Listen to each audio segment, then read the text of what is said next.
تبوک کے اندر آپ دیکھیے کہ جب سرکار تشریف لے گئے، انتہائی جیش عسرا، تنگی کا تھا، گرمی سخت تھی، صحابہ کرام رضوان اللہ اجمعین کو اس بشارت کے ساتھ لے گئے، خود اس سفر میں رہے۔ حضرت صدیق اکبر نے آ کر کہا کہ یا رسول اللہ، لوگ موجود ہیں لیکن ان کے پاؤں چھلنی ہو گئے ہیں، چھالے آ گئے ہیں۔ جب ان کا عزم و توکل دیکھا تو پھر اظہار معجزے کے لیے ہاتھ اٹھایا تو اللہ رب العالمین نے بارش کا نزول فرمایا۔ اسی طرح آپ خندق میں دیکھیں، سخت سردی کا موقع ہے اور کھانا نہیں ہے۔ ایک صحابی حضور سید عالم کے پاس آتے ہیں، کہتے ہیں حضور بھوک بہت لگی ہے اور پیٹ پہ پتھر ہے۔ تو سرکار جب اپنا شکم مبارک سے کپڑا ہٹاتے ہیں تو 2 پتھر رکھے ہوئے،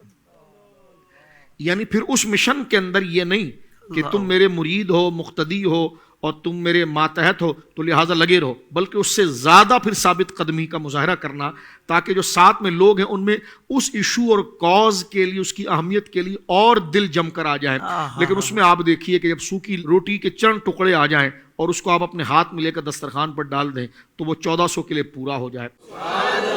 اور ایک چھوٹا بکری کا بچہ ذبح کیا حضرت جابر بن عبداللہ نے، اور ان کے گھر میں صرف لعاب ہانڈی میں ڈالا تو سب کے لیے جناب پورا ہو گیا۔ اور ایک دودھ کا پیالہ ایک اپنے ہونٹ سے لگایا، سب کو پلایا، تو سارا خندق جو ہے کہ اس سے سیر ہو گیا۔ لیکن اس کے ساتھ یعنی اس اظہار معجزہ سے پہلے وہ جد و جہد ہے، وہ اسٹرگل ہے۔ خندق میں اگر آپ دیکھیں تو جناب ایک چٹان ایسی آ گئی ہے کہ وہ ٹوٹتی نہیں ہے۔ حضور سید عالم کے پاس جب آئے گئے تو سرکار کریم علیہ الصلوۃ والسلام خود کدال اٹھا کر گئے، اور آپ نے جب ضرب لگائی ہے تو اللہ رب العالمین نے معجزے کا ظہور عطا فرمایا۔ یعنی اس مشن کہنے کا مقصد یہ ہے کہ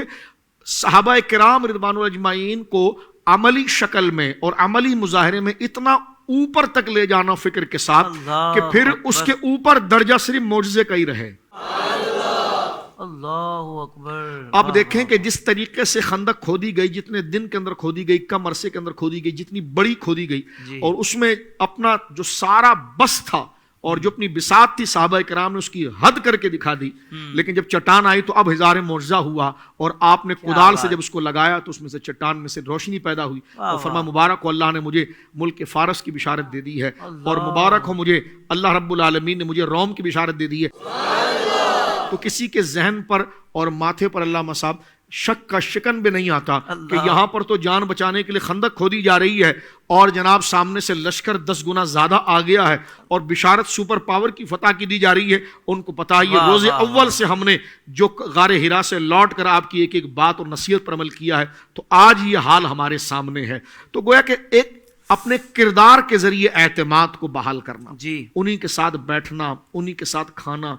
انہی کے ساتھ جس طرح ایک عام سپاہی پر گزر رہا ہے وہی حالات آپ پر گزر رہے ہیں، بلکہ آپ اس کا زیادہ مظاہرہ کر رہے ہیں۔ تو گویا کہ یہ آپ کی جہادی حکمت عملی اور کاز کے ساتھ اوروں سے زیادہ مخلص ہو کر بتانا، تاکہ وہ لشکر اور جو آپ کے ساتھ جماعت ہے وہ مکمل طور پر گویا کہ اس پر مستعد رہے اور اس کے ساتھ توانا ہو جائے۔ سوشل میڈیا پر اسلام کی صحیح تعلیمات جاننے کے لیے ابھی حافظ سائر قادری کا نیا YouTube channel Islamic digital studio subscribe کر لیں، اور ہاں نوٹیفیکیشن بیل آئیکن کو بھی پریس کر لیں تاکہ ہماری نئی ویڈیوز آپ تک بر وقت پہنچ سکے۔